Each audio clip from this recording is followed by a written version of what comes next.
নজর রাখবো পরবর্তী খবরের দিকে।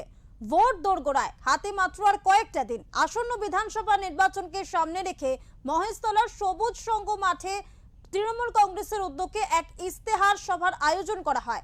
এই সভায় মহেশতলা কেন্দ্রে তৃণমূলের প্রার্থী সুভাষিস দাসের সমর্থনে আনুষ্ঠানিকভাবে ইস্তেহার প্রকাশ করা হয়।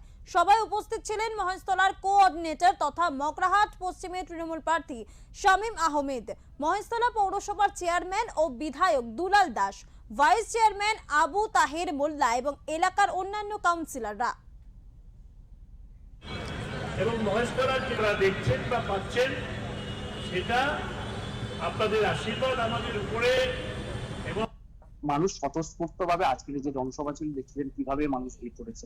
এটা পুরোটাই আমার নেত্রী মমতা বন্দ্যোপাধ্যায় এবং আমার সাংসদ অভিষেক বন্দ্যোপাধ্যায় মহেশতলা বিধানসভার উপর যে উন্নয়ন করেছে সেই উন্নয়নের ধারা যাতে অব্যাহত থাকে, মানুষ সেই জন্য আশীর্বাদ করার জন্য, সুভাষিতাকে সাপোর্ট করার জন্য আজকের এই জনসভায় মানুষ এসেছেন এবং স্বতঃস্ফূর্তভাবে।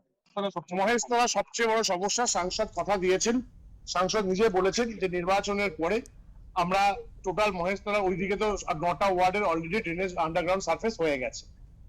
এদিকে যে 26টা ওয়ার্ড আছে সেই 26টা ওয়ার্ডে যাতে মাস্টার প্ল্যান হয় ড্রেনেজ সিস্টেমে, সেটা উনি পার্সোনালি দেখবেন এবং অবশ্যই আমরা ওনাকে পরবর্তীকালে যেভাবে উনি নির্দেশ দেবেন সেভাবেই ওনাকে আমরা সাহায্য করবো এবং উনি যেভাবে বলবেন সেভাবেই কাজ হবে।